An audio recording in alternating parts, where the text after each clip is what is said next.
पम्मी आज बहुत परेशान थी।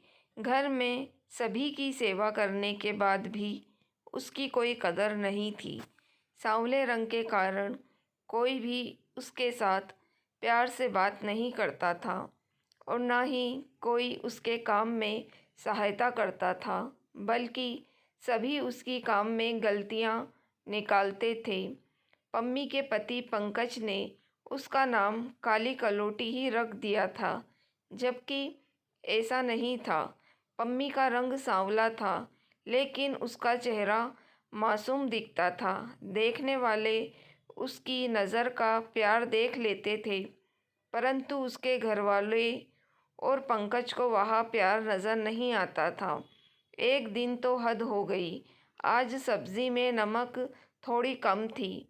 पम्मी के सास ललिता देवी खाना खाने बैठी तो सब्जी में कम नमक होने के कारण सारी सब्जी उठाकर फेंक दी और पम्मी को गालियां देते हुए कहा, कैसी करमजली हो, क्यों नहीं चली जाती यहाँ से? कोई काम नहीं आता, खाना बनाना नहीं आता, सिर्फ खाने आता है। तो आज पम्मी ने उनको जवाब दिया, माँ जी, अगर सब्ज़ी में नमक तेज़ होती तो मेरी गलती होती। कम नमक वाली सब्ज़ी में तो नमक डालकर टेस्ट को बढ़ाया जा सकता है। इस तरह मुझे गालियाँ नहीं दीजिए। यह सुनकर ललिता देवी का पारा चढ़ गया। उन्होंने पंकज को आवाज़ देकर बुलाया और कहा, मारो इसको, यह मुझे जवाब देती है। पंकज ने बिना जाने सुने पम्मी पर हाथ उठा दिया। पम्मी रोती रोती अपने कमरे में चली गई। रोते रोते उसे नींद आ गई। कुछ देर बाद अपने बेटे की रोने की आवाज़ सुनकर उसकी नींद खुली।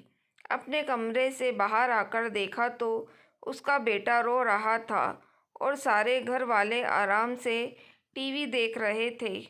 पम्मी रूम से बाहर आई और अपने बेटे को उठाया, उसे चुप कराकर खाना खिलाकर सुला दिया और वहाँ अपनी सास के पास गई। उसने अपनी सास से पूछा, मेरी गलती की सज़ा मेरे बच्चे को क्यों देती हैं? वह रो रहा था तो क्या आप उसे खाना नहीं खिला सकती थी? ललिता देवी को फिर गुस्सा आया। पंकज उस समय घर में नहीं था। ललिता देवी ने पंकज के बाबूजी को बुलाया और उनको भड़काकर पम्मी पर हाथ उठाने को कहा, परंतु बाबूजी ने पम्मी पर हाथ नहीं उठाया, लेकिन डांटा और कहा, चली जाओ अपने रूम में। यह सब सुनते सुनते आज पम्मी टूट गई थी। शाम को जब पंकज घर आया तो उसने पंकज से अपने मायके जाने की इजाज़त मांगी। पंकज ने कहा, तुम चली जाओगी तो घर के काम कौन देखेगा? तो पम्मी ने जवाब दिया, मैं घर की नौकरानी नहीं, बहू हूँ। इस बात पर पंकज ने उसे एक थप्पड़ मारा। अब पम्मी को यह सहन नहीं हुआ। उसने अपने बेटे को उठाया, 2-4 कपड़े अटैची में रखे और अपनी माँ के घर चली गई। पीछे से उसके सास ससुर और पंकज आवाज़ देते रह गए, लेकिन वहाँ नहीं सुनी। मायके आकर उसने अपने मम्मी पापा को सारी बातें बताई और पंकज से तलाक लेने के लिए कहा। पम्मी के पिता तो समझदार थे, परंतु पम्मी की माँ ने तलाक की बात सुनकर ही पम्मी को डांटना शुरू कर दिया और कहा, लड़कियों का फ़र्ज़ होता है वह अपने ससुराल में एडजस्ट करे, जैसा उसका पति और सास ससुर चाहते हैं वैसा करे। पम्मी ने बताया कि मैं आज तक वही करती आ रही थी जो उन लोगों ने चाहा, परंतु मैं अब मार और गाली नहीं सहूँगी। मैं पढ़ी लिखी हूँ और अपना और अपने बच्चे का पेट भर सकती हूँ। अगर आप मुझे तलाक लेने नहीं देंगे तो मैं यहाँ भी नहीं रहूँगी।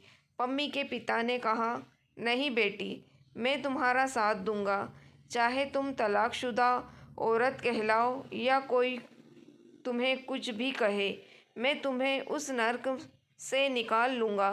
पम्मी के पिता ने कोर्ट में अर्जी दाखिल कर दी।